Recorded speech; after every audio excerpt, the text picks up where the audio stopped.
All right, welcome back. It's been a while. Sorry, work and life kicked in. I hope it will not be as long until the next episode than compared to until the current episode. On the unofficial gathering last time, we agreed that the topic for this event should be something more practical, something that has to do with how true SysDesign architecture plays alone, and how is it different from online conversations you would have or watch on YouTube, etc., etc. So we realized an interesting topic would be, what if we can just brainstorm what things are done differently compared to how they are supposed to be done in interview prep tutorials and stuff. And it turns out we have plenty of those examples, so they do deserve an episode, and here it is. This is the rough agenda. There are 6 loosely connected parts. For the record, this may end up being a shorter episode. I have some hopes we can squeeze it into 1 hour. So don't be shy to interrupt me at any time, and just don't worry, it's going to be all right. Before we dive in, some housekeeping is in order. I'm going to go bold and say that this may well be the most useful episode of this event so far, for a simple reason. I'm always on the fence when it comes to interview prep versus real-life architecture. And my dream was and remains to host an event where real-life architecture can be discussed. But it's consistently the case that the market is asking for interview prep content. And I'm still morally debating what's the right thing to do, because in my mind, interview prep is kind of a zero-sum game. If you help some candidates, you may help them at the expense of other candidates.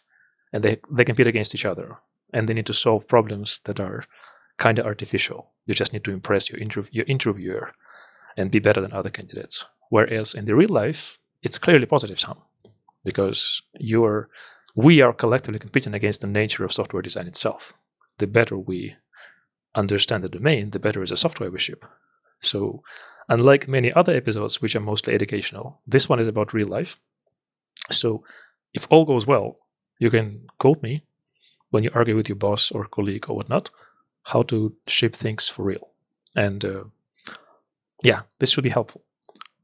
Obligatory disclaimer, these are my own opinions. I'm not representing any company I'm affiliated with in any capacity. So if I'm wrong, it's me.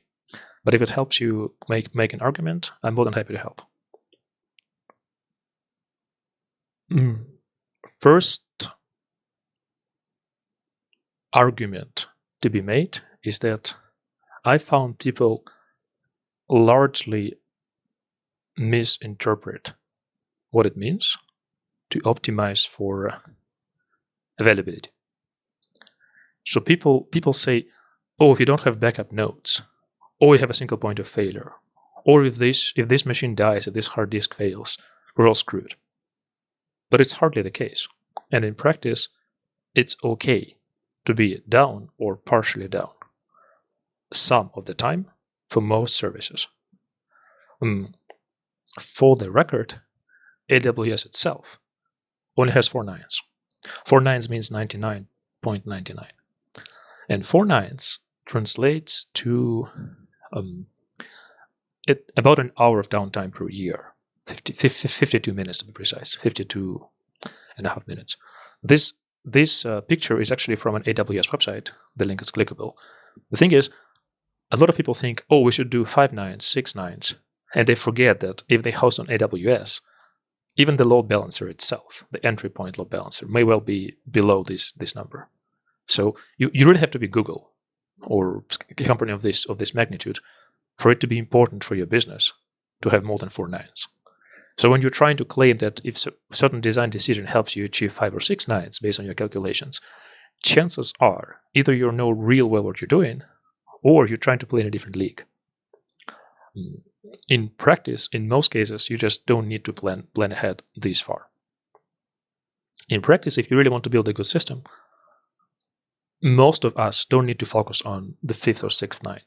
It's really immaterial from the business standpoint and from the product standpoint. If your service is down for 15 minutes, 30 minutes, or 2 hours per year, no one really cares. Your users are mostly about as happy as they will be. In practice, the availability and the downtime argument almost always boils down to what to do if manual intervention is required to get it back to up and running. Because when it comes to stuff like, oh, I have extra capacity provisioned, or I'm elastic, so extra nodes would be spun up automatically. These are simple things. People can do it pretty much. We learned to do it in the past 10, 15 years. Every reasonable company would have DevOps who know all these terms. It's not too bad. What is bad, in my opinion, what is bad in practice, is when you try to apply some default standard mantras to justify certain decisions that are suboptimal. One example that I always encounter is people try to avoid single points of failure. People say, oh, but if this machine fails, or if you have a single leader here and only this leader can write to this database, what if it fails? And then your servers are down. Your users cannot do anything. That's a great argument. But the correct counter-argument is, so what? First of all, for how long? If this machine is down, and then another one is automatically started and the load balancer changes to that machine, if your users experience 10, 15, 30 seconds downtime, in most cases, people would just not notice. Then, what is downtime? Maybe they can still hit the cache. Maybe if it's a social service, or even if it's like a video streaming service, chances are, even if the service went down for 15 seconds, most users were still experiencing no interruptions. They did not notice that their connection to the server was temporarily cut. So it's really no issue. A lot of time people would say, hey, I need to provision 2x capacity. Every single machine must have a backup. That's just really not how it works. If your service can be run on 5 machines and you have 6 or 7 provisioned, as long as you have some default fallback mechanisms so that if one machine is down, the traffic is routed to the other 4, 5, 6, you're good. You really are in good shape, as long as this fallback happens semi-automatically. If it requires manual intervention, that's where it comes to minutes, if not dozens of minutes of downtime.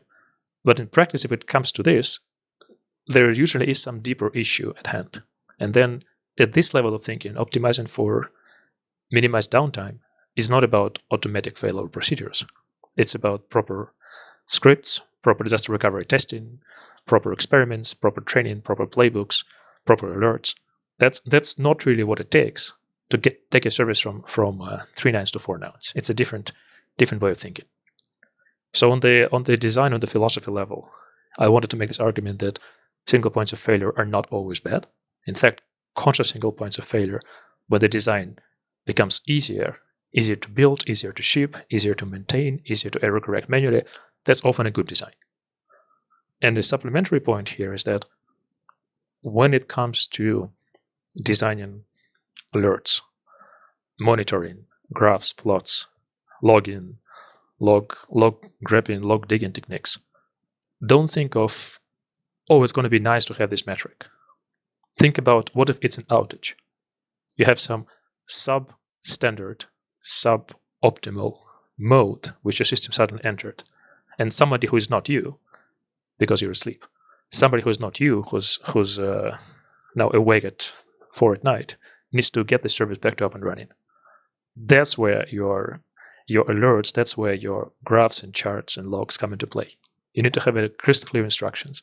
Hey, if this chart suddenly goes too high and this one stays flat, chances are it's a load balancer. Chances are it's your Redis routing table. Chances are it's your unexpected system update on certain routers or whatnot. That's what you need to optimize for, not nice and clean and presentable charts.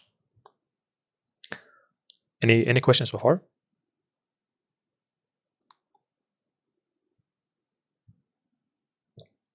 This was about the easiest one, but I also think it's one of the most important ones. I'm really tired myself of explaining that single points of failure are not bad if they are consciously introduced. And that the heuristic of, oh, your design is monotonically worse than what I can propose as an alternative because my alternative does not have single points of failure, that's not always true. If your alternative design is twice as expensive, or more difficult to maintain, or introduces more complex failure modes, chances are it's not better. All right, moving on. Another thing that I often encounter is when it comes to ephemeral data, when it comes to caching. I don't want this slide to be about caching, but caching is the best way to explain it.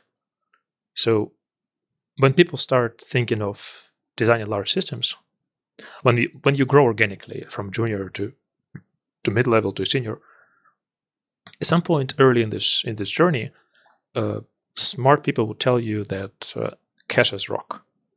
And it's true.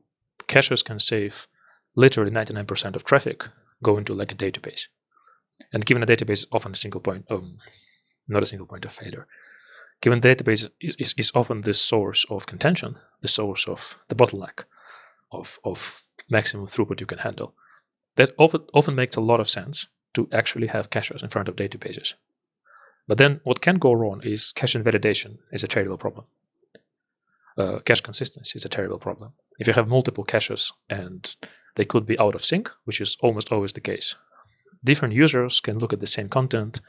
The content has been updated. Some users use the old content, some use the new content. When it comes to sensitive operations, such as, let's say, somebody banned the user. So you don't want some other person to be able to see your content. Then they refresh the page, they see it. They refresh it again, they don't see it. They go through VPN through a different country, they see it again. On Twitter right now, not touching the kind of worms of what's going on there, but on Twitter right now, there's a feature that some users can opt into making their tweets only visible to people they follow. And I've looked through my own Twitter feed recently, and I'm opening a tweet. So I retweeted someone, and in my own feed, it shows that you cannot see this tweet you just retweeted because the owner has limited who can see these tweets. I click on my own tweet on my phone, and I see this tweet from that person. It's a code snippet, which disappears half a second later. I could literally take 2 screenshots and I could read the tweet that I'm not supposed to see. So that's clearly an API design contract failure, but it's incredible that these things still happen in 2022. So when you try to have a cache that is presumably up to date, I mean, the example I'm citing is not necessarily for this particular problem, but when you're trying to use a cache and you trust it, and you don't have a clear understanding of who and when updates this cache, you don't have a clear idea that if certain event absolutely must invalidate this cache, and this event must be guaranteed delivery event, must be a guaranteed delivery event in the next several seconds or so with certain SLA, bad things will happen. So at the same time, caches are not always that useful, because the idea is that presumably data in the cache can be lost. People talk about stuff like least recently used or least frequently used. So presumably your data model should be able to handle a situation where the cache has just lost some data. Hypothetically, if the cache loses half the data, the only thing you're risking is increased load on whatever service stands behind the cache, the database or some other service. The system should still hold the load, and the system should still be up and running. So it's mostly ephemeral by design. For the record, I don't like the term non-ephemeral cache. I think it's misleading. If your cache must be persisted, it's a database. It might not be a proper database, but it is a database after all, because it stores something you're presumably trying to not lose. So either you can lose the data, in which case it's ephemeral, or you cannot lose it. If you can lose the data, the design that stores this data next to where it's used, next to the caller of whatever database or other service, is almost always cleaner. It's a lot easier to store the data locally in a hash map on the machine that may need to retrieve this data from somewhere else, if it's ephemeral. In most cases, in practice, let's say you can save 99% of requests to a database if you use caching. Let's say you have some SLA in mind. You would say, hey, I'm only caching stuff for 30 seconds. sounds plausible for many cases. This 30 seconds requirement is reducing your savings rate on the cache from 99% to, say, 75%. But it's still great. I mean, you can say it's 25x load on the database, but it's okay. Database, you can often scale it, pay more money, buy a beefier machine. What you buy at this price is remarkable reduction of complexity. Your cache can no longer fail because it's local to the system that is making this call. A lot of people would say, oh, but it's all you're doing is pretty much having some local in-memory Redis next to your box. Why don't you put a Redis as a sidecar or as a separate service, or Redis cluster, or if it's at AWS, use some elastic cache, which is managed Redis, and assume that's your caching layer. It sounds true, but I still don't believe it's worth it in terms of both the price and the overall complexity. Because in practice, you would save something. You would not save development costs, development time. You would not save much on money. You would not save much in running costs.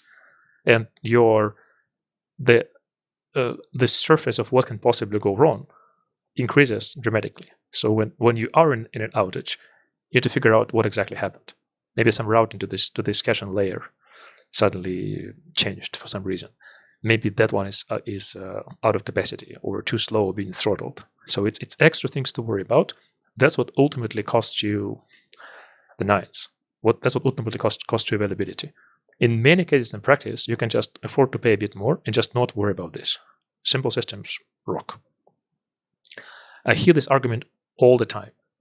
Hey, you already have this hash map. Why don't you put Redis there? And then, hey, it's already Redis. Why don't you make it persisted? Hey, it's persisted. Why don't you make it AWS Elasticache? Like every single step seems to make sense from the incremental improvement standpoint, but on the great scheme of things, again, before you make every single step, I encourage you to think backwards from the question of what's the best final solution. Chances are you can cut corners and be better off. So, and when it comes to data being ephemeral, sometimes you lose this data. Ask yourself, how often would you lose this data? If in practice it results in a small number of machines, I think in this slide here I have over 100 servers, let's say 20 die in a given year, remarkably high estimate. And let's say it takes a full minute to warm up this new cache. Because it's ephemeral, it was in memory, it's lost. New machine spins up, it needs to warm up this cache. So 1% of your users will sometimes potentially experience slowness if they happen to be on this machine that just died during this particular minute. So it's highly, highly, highly unlikely, and it would not affect your product and business performance whatsoever. So my point is, why bother unless you have to? First, justify why do you need to do it. Only then, if you know for a fact you need to, think of the best way to do it. So yeah, the bottom line, if it's ephemeral, don't try to make it non-ephemeral, no matter how lucrative it sounds. With me so far? I have a question actually. But I easily can imagine the case when you have let it be out of memory error and your server with this hash map is dying. And if you just implemented hash map and not having any monitoring or so, you'll just miss it and you'll not be able to prevent this problem and see that, oh, well, this service is growing in cache and we won't be able to notice that.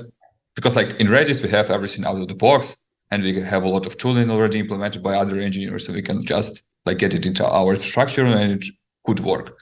But I see that in the end, this hash map solution could grow into a huge library with some some complex cache eviction policies, monitoring and growing more and becoming almost like a Redis.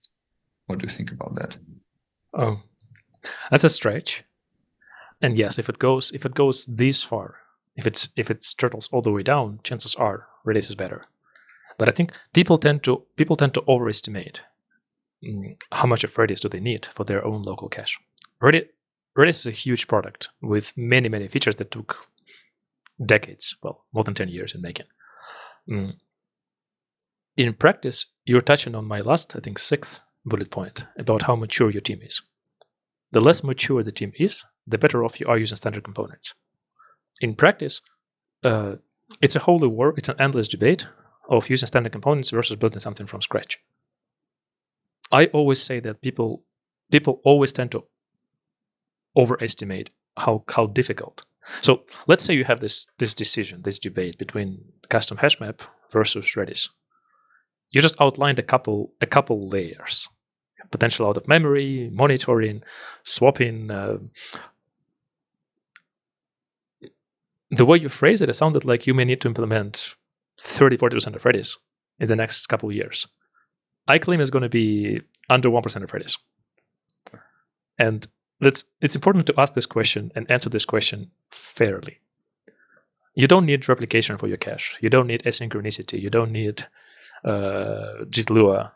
You don't need most of data structures. You just need a simple recently used cache for which there are tons of libraries, and you can write it yourself. It's an interview question for level 5 for a senior candidate: how to build a least recently used cache. If you hit stuff like memory fragmentation, and yeah, in addition, on top of all of this, your cache size can be limited by a small number. Let's say single-digit megabytes, or maybe 100 megabytes. That's another point I need to make on one day, that people tend to get too fixated on data volumes. In practice, 10 gigs of RAM is not a lot. If you say, I can run my code if only I have extra 10 gigs of RAM, you have this 10 gigs of RAM. It's super cheap. So you can just say, I had this recently used cache, and I'm guaranteeing it's going to take no more than 3 gigs of RAM. And my overall application takes half a gig, so I can run it on a 4 gig EC2 box. Chances are you're going to be fine. And you have this memory usage allocation graph. You have alerts for that. You run it in production for a couple of months. It's highly unlikely that this would be your source of concerns in the next years and years to come. Yes. If you end up building the whole Redis thing from scratch, unless you're in this business and unless your team is super mature, chances are you're doing it wrong. Use Redis in your Docker Compose or whatnot. Use Elasticache. But in practice, again, I do insist that if it's only about cache and request response pairs, and you can just say, I need to cache no more than 100K of them, and I need this to take no more than 3 gigs of memory, and I'm going to check it with my small data structure. That's literally 2 days of work. Add another week for proper testing, another week for monitoring, and you're in good shape. That's still going to be a better solution and a better investment in the long run, compared to assuming you can just plug in Elasticsearch, Elasticache, and you'll be fine for the next 10 years. Chances are you're more fine with your own small solution. I've been there, I've seen that. That's my understanding so far. And implementing small parts of Redis, as in the hash map, it's actually one of the trivial examples. People often tend to over-optimize simple things, and then they end up building something super, super complicated, which has lots of failure modes. It has a lot higher chance of failure. And I just don't think there's a moral high ground at defending the need to use some standard Redis while still building other things in a hugely suboptimal, dangerously scary way.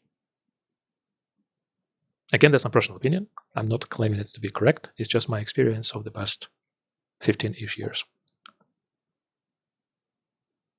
Thanks. Interesting. Yeah, it's funny because I'm having these conversations at work pretty much every other week. Sometimes they're heated and loud, and that's fun.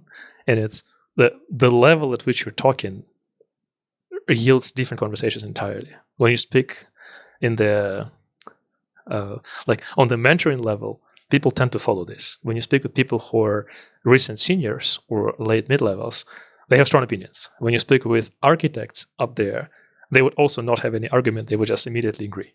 That's incredible how this bell curve, you go all the way to this and then back. Yeah, I hope what we're discussing right now would play nicely with the rest of the content today. Moving on. Oh, that's a huge debate. That's a heated topic. I feel like the theme of our industry in the past 3, 4, 5 years can be defined by the word breaking down the monolith. That's a longer conversation to have. I also have it at least every 3-4 months or so. The idea is that due to the laws of nature, the most successful companies that hire the largest number of engineers tend to be the companies that experienced hypergrowth, tend to be the companies that overhired not so great engineers, and they tend to be the companies with poor designs. So it may appear as if most engineers around us write crappy code. That's not the case. It's just a selection bias. Engineers who write crappy code in order to ship products faster or fail faster tend to be the engineers whose code runs for tens of years, and they tend to be the engineers whose code we use every day. That's normal, that's healthy, there is nothing wrong with that. With this being said, it's hard to argue against the trend. A lot of time when you interview, when you work with a team that is established, when you're looking at the roadmap of the company, all levels, from a particular team to the CTO office, monolith decoupling, breaking down the monolith, introducing microservices, this always tends to be the theme these days. Unless you're in a highly specific, highly narrowed down environment, chances are people would ask you to contribute to this effort. And I'm not saying this effort is useless. It's oftentimes a good idea to contribute to breaking down the monolith. The point is, once you start decoupling things here and there, you end up having multiple layers of abstraction that ultimately hurt you at the end of the day. And what hurts you in the most painful way is latency. So when it comes to monolith breakdown, not sure this term exists. When it comes to breaking down the monolith, what usually happens is different teams argue who owns what. So their managers, their PMs, their architects, they agree on the domain model. And they agree on certain clear demarcation line between team A owns X, team B owns Y. And then there's some API contract between these pieces. That's more or less the standard story. It's usually far more complicated, but that's the standard story I see all the time. And when it comes to features that are clearly on either side of this demarcation line, everything's fine. When it comes to a feature which requires a single request response pair, there are plenty of techniques to make it work. At some point, you end up with a feature that has tons of hidden dependencies. And at this point, you realize that in order to have the latency of this request in tens of milliseconds or hundreds of milliseconds, but not seconds and seconds and seconds, you need some lower level protocols. You need some lower level hacks. And introducing these hacks effectively creates a new monolith, just on a higher level. That is undesirable. My favorite example here is contact name completion. So you open your Messenger. When you start typing a message to a new person, you can click, press, tap plus, or whatever the button is, and you start typing the first few characters of the name of the user. Could be their name, their phone number, their alias, their email, first or last letters, whatever. And after you type in a few letters, the name should emerge, some ranked list. So ideally, after you press 2, 3, 4 characters, and the person you're looking for is going to be in the top 1, 2, 3, 5 suggestions. If you try to retrieve these suggestions in the standard microservice way, somebody would say, oh, there's a search for functionality. What if you have a typo? What if you didn't change keyboard layout? What if you moved your fingers one character to the right or whatnot? What if you type, well, what if the person's name is written in one alphabet, but you search in the other alphabet that happens between English, Latin, and let's say Cyrillic, happens all the time. So people will say, oh, this is a case for proper search functionality. Let's use Elasticsearch. And there's suddenly Elasticsearch, where you feed all these things per user, and you have strict rules of what replacements can be made. And then some other team says, oh, you have this blocking functionality. What if you just broke up with your ex and she blocked you, or he blocks you, or they block you, and you should no longer be able to send them messages. So your Elasticsearch would return this name, but you need to filter it before it gets to your device. So suddenly your seemingly trivial product use case requires tight collaboration of 4, 5, 6 microservices. And add to this monitoring, add to this journaling, add to this what is called zero trust these days, where every single request has tons of headers to be cryptographically security checked that this particular service is allowed to dock with that particular service. And this trivial feature has the end-user latency of seconds. Whereas at some point, the PM tells you, hey, you know what? We're going to lose users. We're going to lose customers. We're going to lose business unless you can make it smooth. And smooth would be 150 milliseconds, like 250 milliseconds max. At which point, you need to redesign the whole protocol. And if you already... So it's a wonderful contrast when you just enter a new company, a new team, and you start talking to people. You have engineers on the one side who are thinking about, oh, we have this wonderful use case for GraphQL.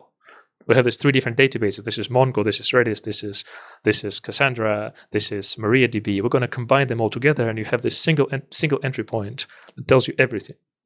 And this team is totally unaware that some other team is really trying hard to make it not 3 seconds, but 300 milliseconds, for which all of this is an obstacle. So you need to just tear this down and build a small, as I call it, micro monolith for this purpose specifically.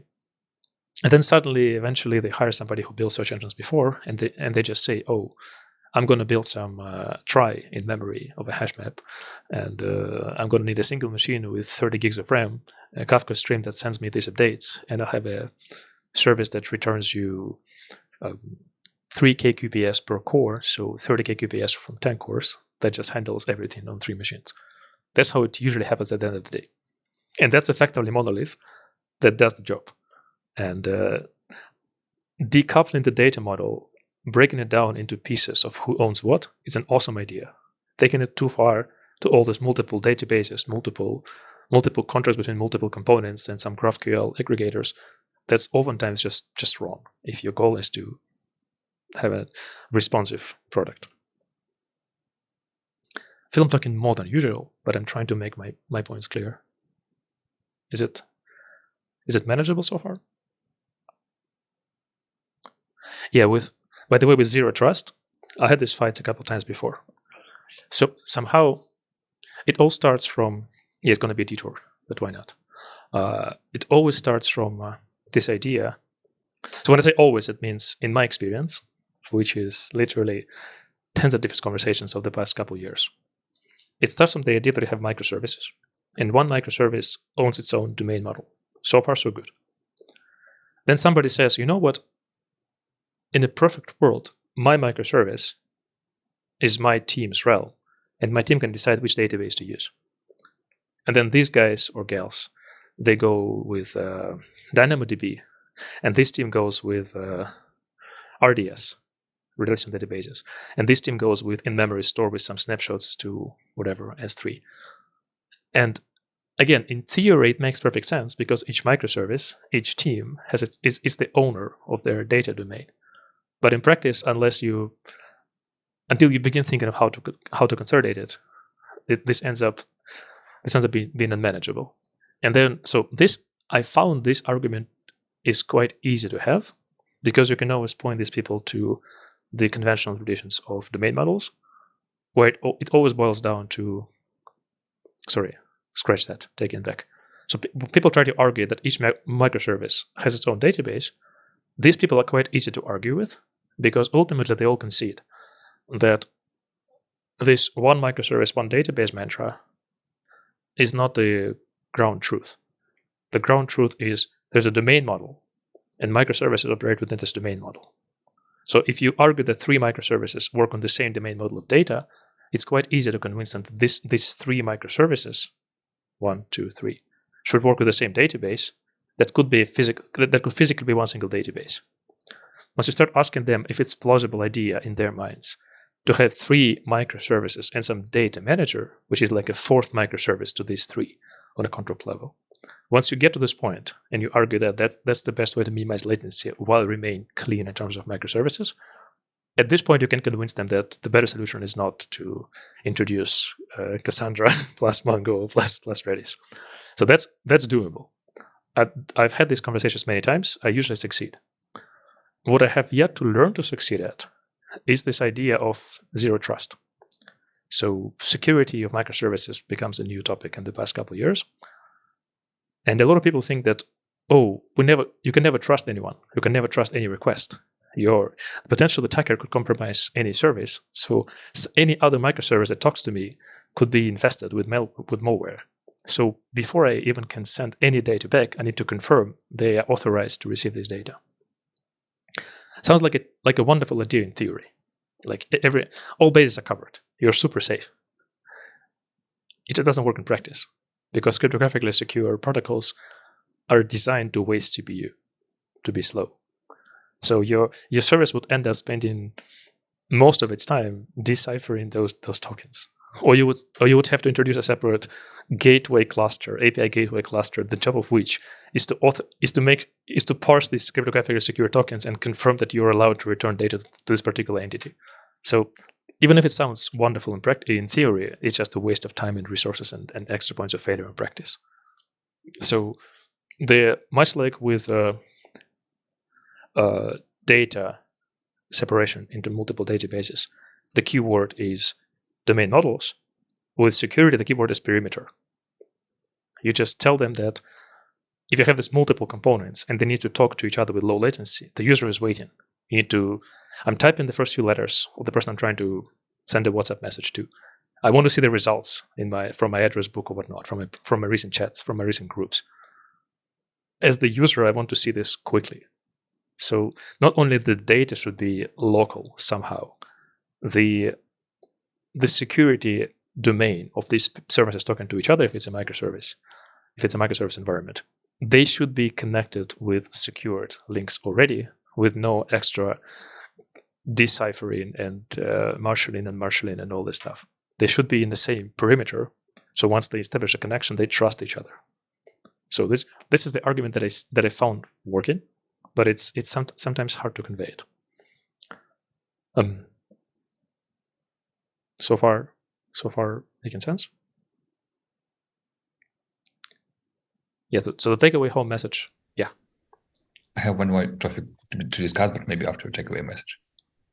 I was just about to summarize that decoupling is good in many ways, but don't forget the idea of domain models when it comes to databases and data separation, and don't forget the idea of perimeters when it comes to securing your communication between your microservices.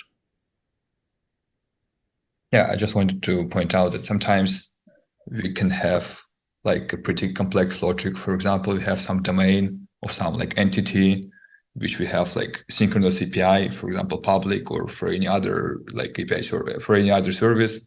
And we are like trying to make a query to our service about this entity, but we need to also have some background processing, and maybe like we are updating the state of this entity or so. And like having this in distributed like different services is a much more complex logic. Like we will end up into like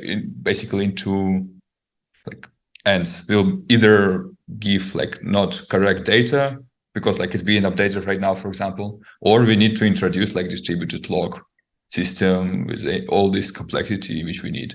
And having this in one node, which is basically micro monolith, is much more simpler and much more easier to handle.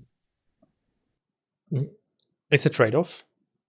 Yes, all true. So in my experience, unless you're in like secured financial systems, people don't care much about consistency, and distributed locks suck pretty much all the time. So if your team uses distributed locks, either you can make a strong argument that they're necessary, or I can predict they're not going to last for the next 5 years. They will become the bottleneck, and somebody will come and have it a P0 priority task for your team for the next 2 quarters to get rid of them. 2 will become 4, but you will get rid of them. Distributed locks suck. Please do not use them. There are different techniques to work around them. Database transactions in relational databases or total order through Kafka streams are traditionally good solutions. With this being said, again, it all boils down to your team's sophistication. The more mature your team is, the better you can draw these boundaries internally. The less mature your team is, the better off you are using standard components. At this point of conversation, I always bring up my favorite argument that people think microservices are different components in Kubernetes, Mesos, or whatnot. But in reality, microservices, in terms of system design, that's primarily about vector clocks. You can have a bunch of repositories that combine to a single build artifact, and if it's a financial high-frequency trading component, it can be compiled into unikernel and run into a specified, specialized, custom-built hardware of 64 cores and tons of NVRAM. And even though it runs as a monolith, as long as different threads, different parts of the system only talk to each other through async message queues internally, as long as the clocks, the internal clocks, are not synchronized by design, so one part can be ahead of the other, vice versa, that's effectively microservice architecture. So the better the team can appreciate this, the more effective can they draw these boundaries, and the more they can move this total order broadcast sequential messages, the more they can be combined into a single component, or ideally, you can write a code so that it's possible to dynamically reallocate those. You would say, hey, I've designed this stuff in the proper microservice architecture, but we're planning that 2 quarters from now, some other team can integrate this piece of our logic with their logic. And once you stitch this together, our data providers would just not go to the database, but through this aggregator to your local copy of the data. And then data authority goes from your database to, let's say, in memory. And suddenly you get the best of both worlds. The code is still clean, the domain model is separated, but the latency is low because the data is local. But this only happens if you have like super senior engineers hired by design, because the system is presumably business critical to be low latency and high throughput. That hardly happens in modern B2C world.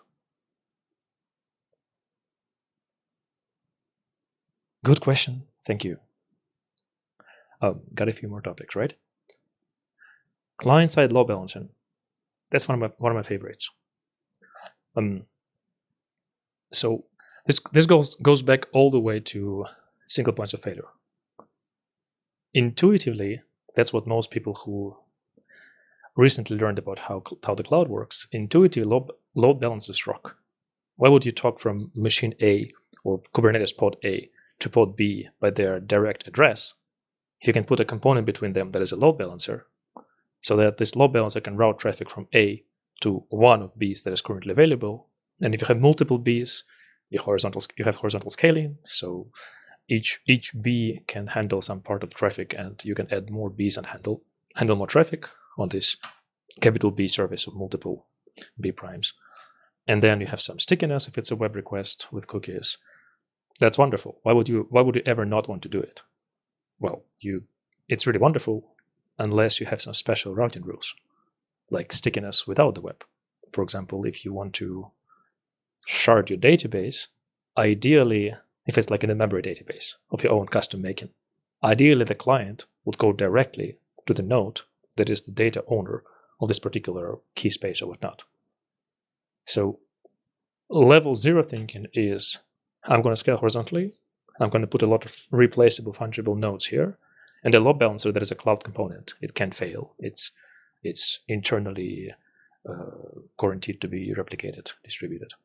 This load balancer is my entry point. The traffic goes all the way to these components. It's a wonderful theoretical solution. In practice, oftentimes you're better off if the decision on where to send the request from the sender is made on the sender level. So the sender goes directly to the correct destination where this data lives. That sounds brave and bold, and it sounds strange, and it sounds like, why would you want to do it? You can have a separate component that does the routing. Well, if the routing is passive, if the routing is like round robin, load balancers do just fine. They are cheaper, they are more reliable. If the routing requires some rules, at some point, you would want to have a separate component that is responsible for this routing table, more or less. It would look at the key, for example, and say, oh, this key is owned by these 3 instances, by these 3 nodes. And I know this first one is overloaded, so I'm going to the second one. Wonderful. That's how consistent hashing-based load balancer works. But then if you have this component that does the routing, you can put the same logic into the client library or the sidecar to the very caller. So the high throughput low latency design is to ship your service, like this B of many B primes. You can ship the service not as an API contract through a load balancer, but as a client library or a sidecar. I like to think of client libraries as just easier to think about them, to reason about them. You ship a client library so your company, let's say your company uses Java or Golang, whatever your favorite language is. You ship a client library in this language. And the users of your service don't make API calls to your load balancer. They put your client library into their code base, they integrate with it, and they just make local calls to this client library. And your team owns everything from this point on. You can go through load balancer as the first implementation. You can go through a service mesh router. You can use Linux kernel level routing rules. You can decide based on consistent hashing or whatnot, what is the better backend node for this particular key or whatnot. All this is now in your hands, and you can optimize for particular use cases accordingly.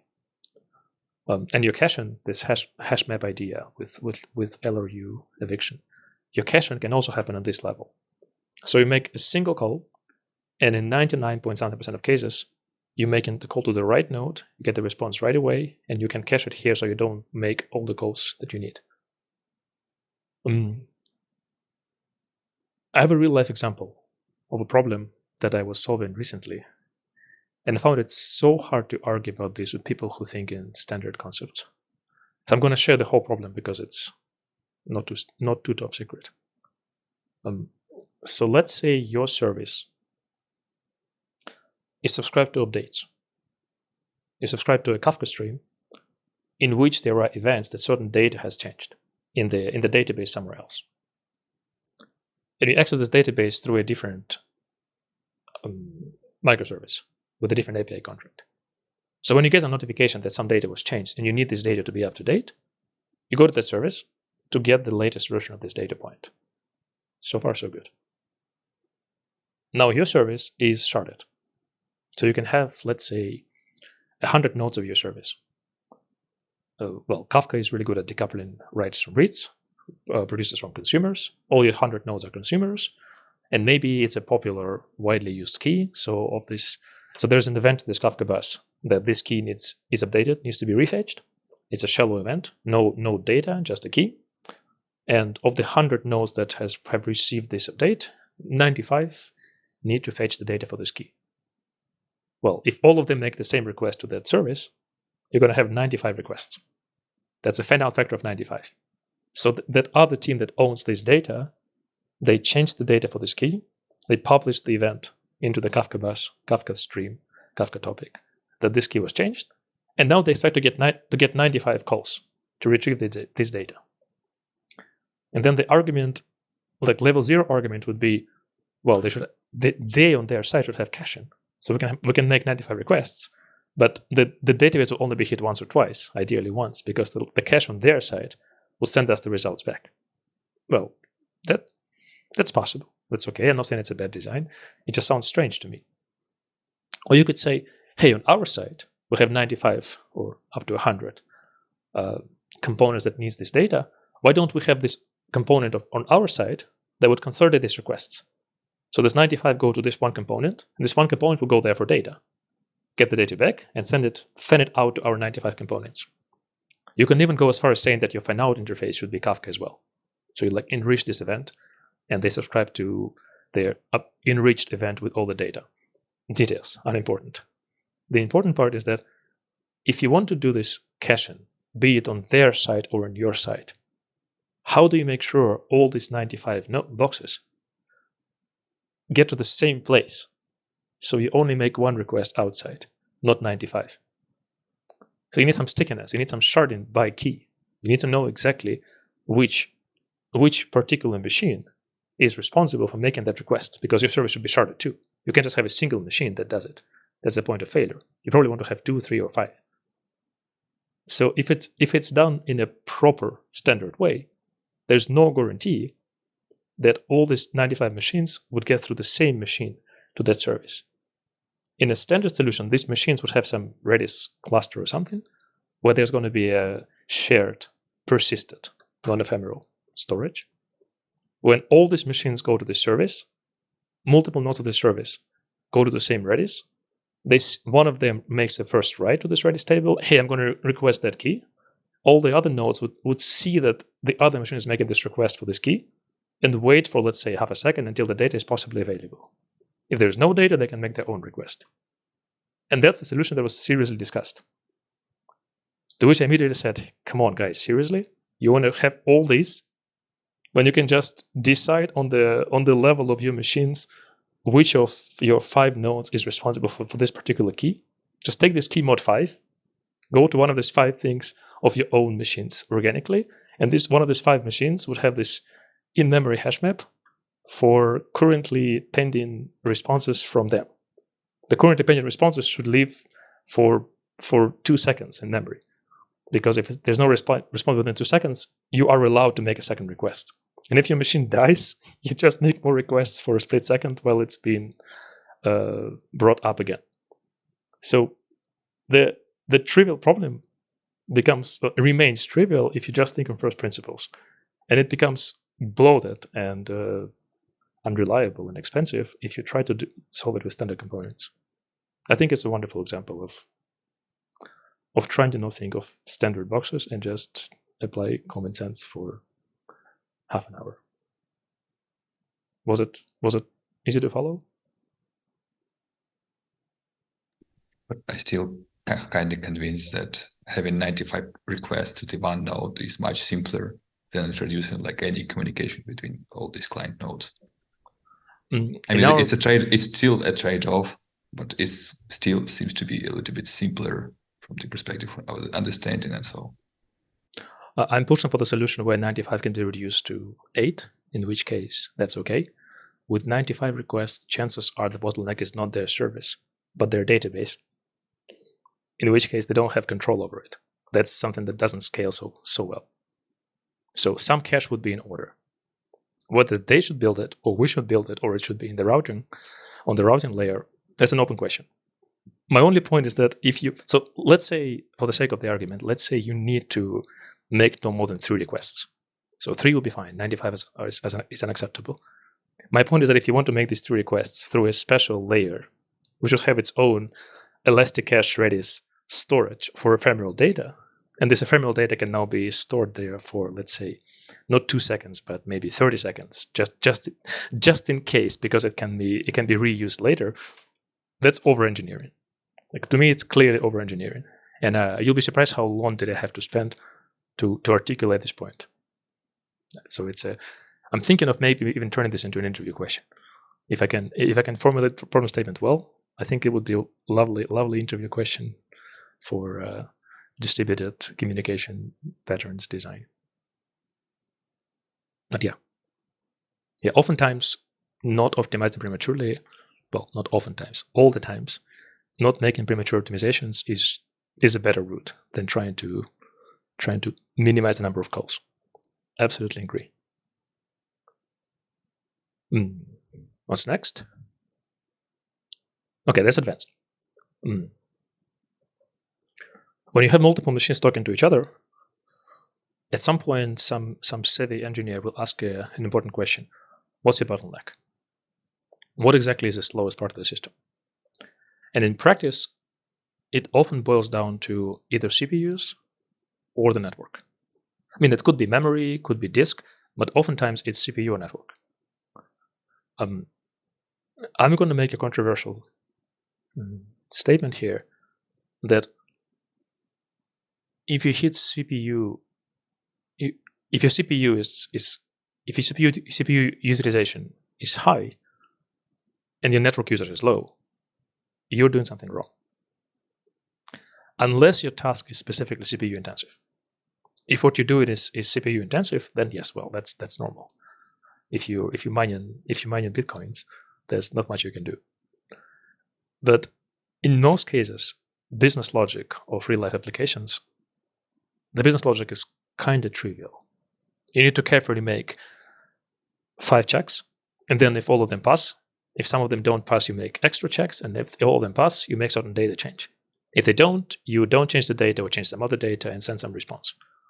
So as a first principle thinker, I know that even if you write this in Python and not in Golang or C++ or Rust, it's probably like this particular piece of code, this particular code snippet. I wouldn't say it can be run a million times per second, but 100K times per second, yeah, most likely yes. If you don't compare strings to each other, but use some numbers, enums or whatnot, it's going to be a pretty damn quick piece of software. But surprisingly, even though we know for a fact this code can run at, let's say, 100K queries per second, chances are your end user throughput would be in the order of 150, 200, 300. So your actual useful work is 1%-ish, maybe 3% of your CPU utilization. At some point, you have to ask yourself, what are my CPUs doing?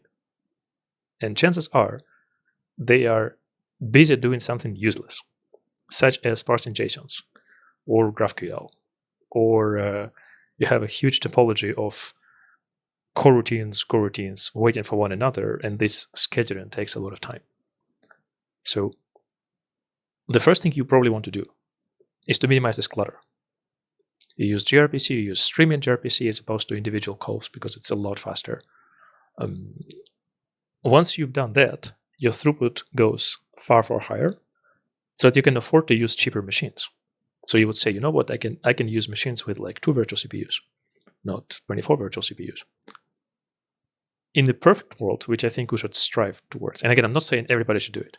It's just if you want to build a large system and you want it to be effective, I think a good rule of thumb would be try to get to the point where the slow part is not your CPU, but your network.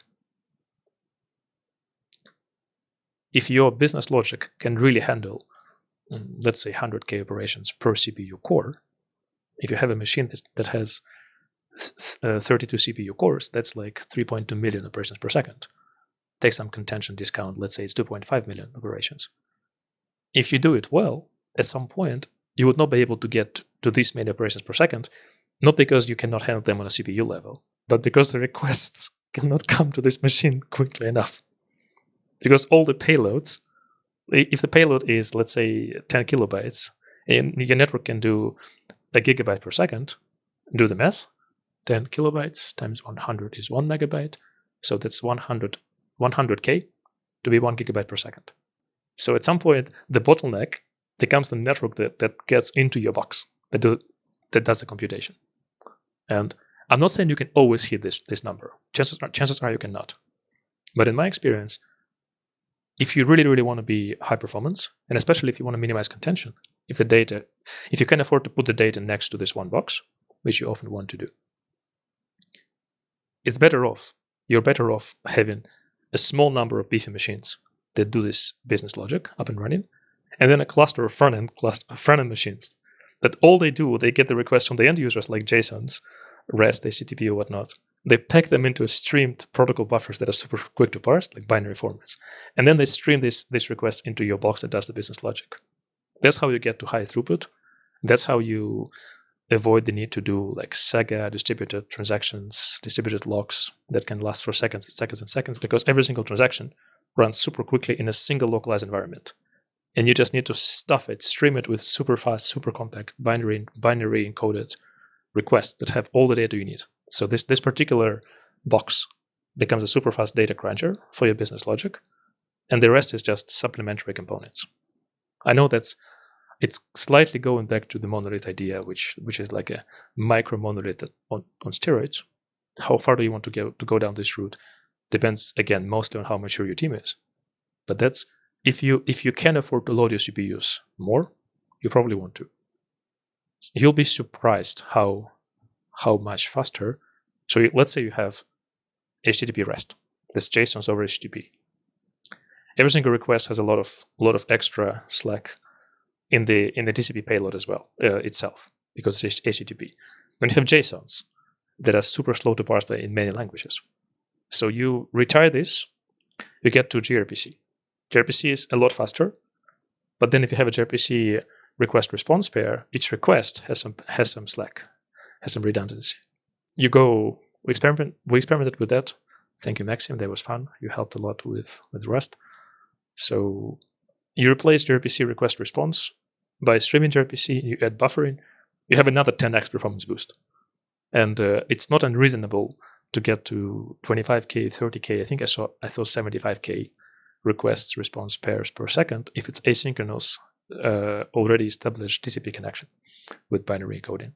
And that's per single connection, per single core, which means you can also multiply it by literally 32. If your business logic can handle that, and chances are it can, that's probably the cleanest design. And that's not what it's going to be harder to break this design compared to a transaction that spans multiple databases. And your ultimate QPS would be far, far higher. I'm not saying it's the best design for every single real-life application, but if you want to optimize some bottleneck of your code, you probably want to do it. With me so far? Yeah, sorry, I understand this was probably a bit too tricky. I'm paying my debts, doing my civic duty of explaining these things in public so that people can refer to this in their real jobs. If you don't agree with this, or if you want some help arguing this case, write me, call me. I'll do my best to convince your team leader, manager, architect that some ideas can be taken further than they are comfortable admitting. What next? Yeah, that's the last point, I believe. We touched on this pretty much in every single point before it. The optimal degree of complexity of your design would always depend on how mature your team is. My favorite way of approaching SysDesign problems, by the way, both on interviews and in the real life, is to ask the question in the following form. Imagine you go back in time, 5, 10, 15 years, when you yourself are like a high school, soon to be graduate, and you have 20 of yourselves. So you have 20 people who are young, talented, brilliant, super fast, hungry, and foolish. What wisdom can you tell them? Can you yourself today, can tell you yourself many years ago, that is going to be the maximum, the biggest delta contributor to their knowledge? Let's say they need to build a system. You're not their manager, you're not their lead. You can give them some knowledge within, let's say, like 1 day of brainstorming, and then you disappear back to the future. What is the most important thing that you would like to tell them, which you think would maximize the chance of them actually doing the job? So you have a lot of people who are, by definition, more junior, because it's a more junior you, but they're eager to learn. There's a certain level of comfort of how far can you lift them in their understanding of the system. And that's what I loosely define as a maturity of the team. If you think you need to pretty much write the spec for them for every single component, for every single contract, chances are you're better off using standard components, because otherwise they will screw up, or the younger users will screw up. If you feel like you can explain them within a couple hours what the bottleneck would be, take any real-life problem. Take Twitter, take WhatsApp with 100K people groups, take Dropbox. If you believe you can explain tens of you or tens of your teammates within a single workshop, packed workshop day, within like 8 hours, if you believe you can explain them what the bottlenecks are, you probably can go fairly advanced. If you expect them to not follow, and if you expect them to want you to get fatigued in a few hours and ask you for a spec, you're better off giving them the spec, really. Don't try to be too fancy. Just solve the problem and wait for someone else to show up after you and fix it. That's okay. I found this very enlightening and illustrative when it comes to discussing how do we test our solutions. So it really shows, again, I might be biased because I only work with so many teams and people, but in my experience, if you ask people, how would you test whether your system performs well under the load you expect it to hold, their approach to testing is pretty much, it's a great proxy to how well do they understand the system. Because designing the proper test is about as difficult as designing the proper system. If they just tell you, hey, we're going to spam it with requests of this random nature that loosely resemble real-life use cases, you won't get too far. Because that's, in order to figure out the bottlenecks, in order to see the contention points between different databases, in order to realize which requests result in more fan-out and slower response times and overall potential failure modes, if these people ask these questions right away, you can go fancy. If they don't, if they just say, I'm going to write K6 or GHZ tests with simple request response pairs and see what happens, and if it doesn't go as quickly as we need, we just add more machines until it does, do not get too fancy. Use Elastic Hash from from Amazon, just because it's a safer option to ship something. And then again, all the way down, when it comes to someone else, you're gone from this team, you're gone from the company, like 5 years have passed, someone else is going to maintain this code in production. Would they curse you, or would they praise you for a clean design? I've seen both. I've seen excessively fancy designs that people hate. I've seen trivial designs that people hate because it's really, really hard to scale. And I've seen all four, right? I've seen positively received good designs, positively received bad designs, negatively received good designs, negatively perceived bad designs. Sometimes a fancy design that just works and handles all the load on a few machines is something DevOps love. It just runs without issues for years. Sometimes you have an over excessively designed, bloated system that is so well monitored so that it's expensive, but no one wants to touch it. We all know it can be built to utilize 10x less resources, but nobody bothers to do it because the company can just afford to keep paying this much money. Correctly so, because engineers' time is more valuable when allocated to product features and stuff like that. So, yeah, obligatory disclaimer: software engineers like to build things that are fun to build. Businesses tend to benefit from things that are different things. So it's always a trade-off. But the main point here is keep in mind that the more mature the engineers are, the fancier you can afford to be. And the less mature your team is, the more they would thank you if you do not try to get fancy and just build standard bulletproof building blocks-based solutions. I think that's about it. And it's probably under 1 hour.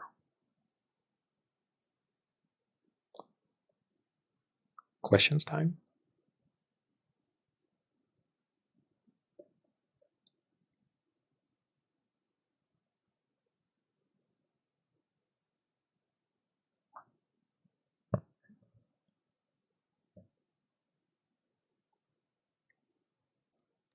I'm just thinking, like, sometimes, like, I think as a general, like, rule which I'm trying to follow is, like, to make it as simple as possible, but at the same time, it should be, like, extendable if it's needed.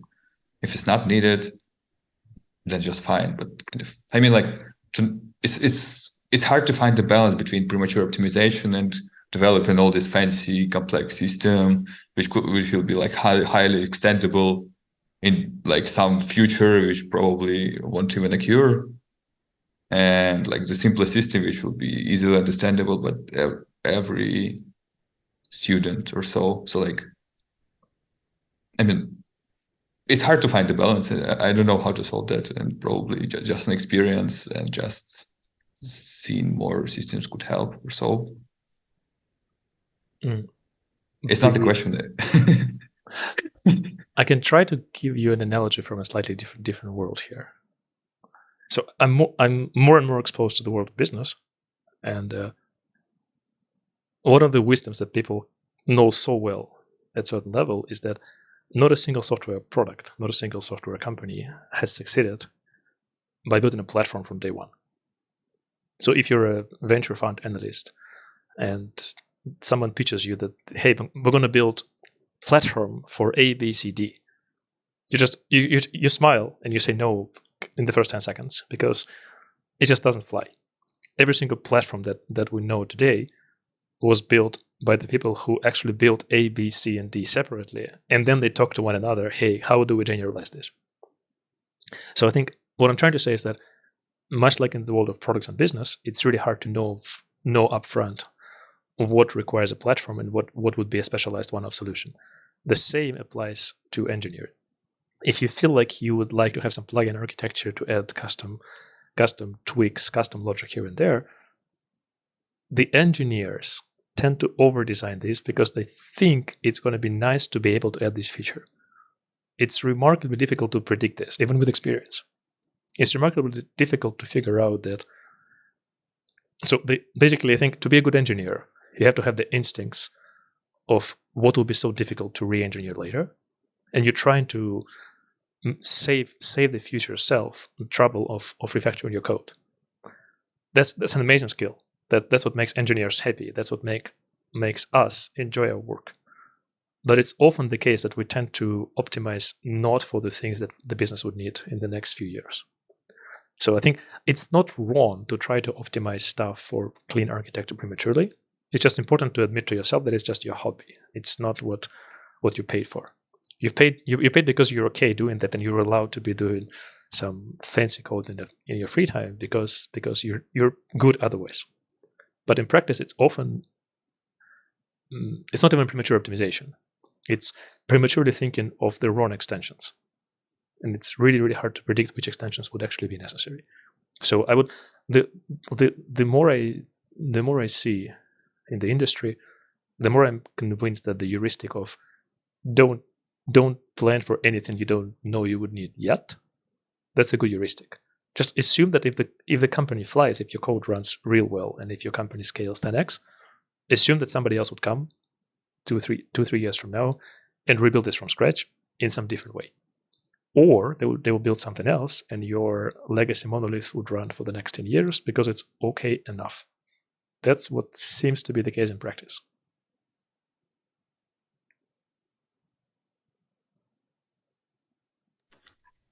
I also have one question. When you talked about sidecars and shipping some logic of load balancer to the client, aren't you automatically subscribing to the pain of backward compatibility for sometimes many versions back because people don't update the library application or something, and you can't actually change this logic later without much pain? Backwards compatibility is always a pain. The industry standard is to agree that you support one version backwards. Forget forwards for now. That's too difficult. Usually what happens is you agree to support one version backwards, and you have some communication technique to notify all the users that my old version is going to be retired in a quarter or so. And then I would argue that your sidecar-based solution or client library-based solution is actually easier to maintain than the service. Because so if your contract is on the API level between the caller and your service, then you need to support two APIs, version N and version N+1. If your contract is on the sidecar API level, sidecar SDK, local calls, then your sidecar can do a lot of crunching to actually, so let's say you have 10 RPC calls, 10 methods. Chances are you can rework all your interface, but the sidecar is exposed in version N+1 and version N, but 90% of this sidecar functions use the same API. The sidecar converts some fields, some methods, so that you don't need to extend the API 2x. You just add some functions and you emulate them backwards compatibly from the sidecar level. So once your contract is on the sidecar level, on the client library level, I would say, not on the API spec level, you have more flexibility. You can even change the API internally. You could say, hey, I used to have like HTTP REST. My next version is going to use streaming gRPC for performance, asynchronous.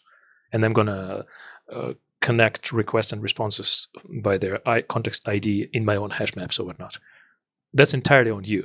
All you need to maintain is the contract of the API semantics for this client library. I'm not sure I explained this well, but in my experience, it's far easier to maintain the contract of function calls than it is to maintain the contract of API specs.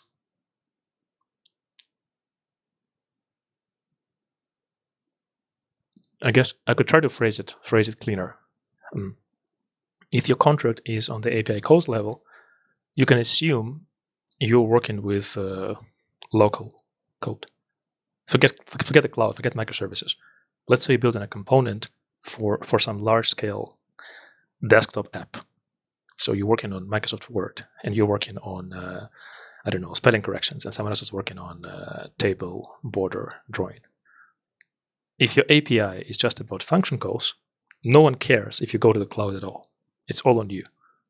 And then ultimately you can run end-to-end tests, you can run static analysis, You can run unit tests that span multiple components. That's a lot easier to do it on your API contract level if the distributed part is out of scope of the contract definition.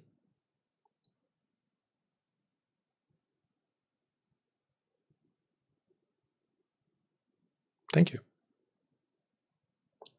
Thank you. Shall we call it? Oh, Pavel? Yeah, I had another thing that I wanted to mention in the spirit of this talk. I think quite often also extra complexity comes not only from engineers wanting to optimize something, but also from product or business requirements. And I think what happens often is that you can challenge those business requirements and maybe cut down 10% of the scope and make the system much simpler. I think you touched a little bit upon that with your contact name completion example.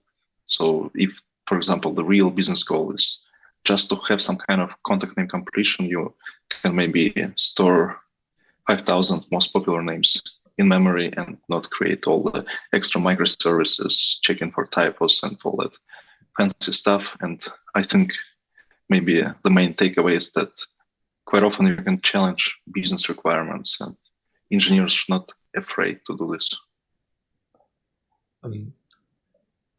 Yes, with a caveat. It's a can of worms. So when I ran my own company, when I tried to interview product people and decide who do I want to work with, I've slowly realized that it's kind of fair. The product people are more important for the business than engineers. Because we engineers, we solve problems. We try to ask for specs, and once we have the spec, we find the best solution. But the specs are usually fluid. There's no clear understanding of which product features will be more important. So product people, they often lack fundamental knowledge on which features would be more difficult to build.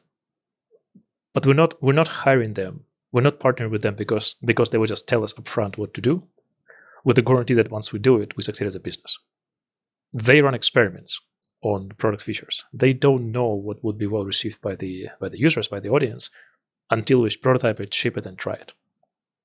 So it's important to challenge product people when it comes to your architecture, your design. It's really important to do it, but I also found that engineers who try to make their own life easier tend to not do well at being the people who challenge the product people, because they're not user advocates, they're not business advocates, they're not product advocates. They are algorithms, data structures, cloud architecture advocates. So if I've seen these conversations many, many times in my life, and I was one of those engineers who tried to fight back the product requirements. Oftentimes engineers, so we engineers, I think I'm an engineer, I'm not a product person, we tend to have some assumptions that we know what the user needs. And we often are remarkably wrong. And it's really hard to adjust an engineer's brain to actually realize that some core assumption about what the users need is off. Oftentimes, something that you think is better off being super quick, like contact name completion, you may find as a product person that this is just not in the top 10 of what the product requires in order to succeed, or vice versa. And oftentimes, there exists some super trivial feature that you can just hack overnight, and being able to see these features and push for them with a super hacky implementation. That's usually what separates great companies from good companies, even though engineers tend to think otherwise. So we all know the success stories of engineers such as Instagram, WhatsApp, Craigslist, where just pretty much 15 people can build something really awesome because they're good engineers. But for one success story like this, there's 100 of terrible products that somehow are less terrible than other products, and they are successful as companies, as businesses, as products we use, not because engineers fought back, but because the product people were able to convince the engineers to try more simple things as opposed to designing things well. So yeah, it's the useful question to ask here is, when I'm an engineer and I fight with products, well, fight is a Freudian typo, but I'm not fighting with them. But sometimes we argue. So when I argue with products, I always ask, how can we quickly gather the evidence that this feature would be important? And then I ask, if we ship it, but it doesn't work as smoothly as you want. Sometimes we can ship it a lot faster, but it's going to be less performant or buggy. Would it help you gauge the value of this feature for the end users for the first trial? And in a way, it's a constraint optimization problem. And if you can navigate this space, you probably are senior enough in both product and engineering. I'm nowhere near that level yet. I hope to be. But yeah, the point is, engineers should argue with products, but we shouldn't try to impose our values of clean design and extensibility and nerd first product experience, product perception. We shouldn't try to assume this is what product people want. Chances are they want something else, and they're right.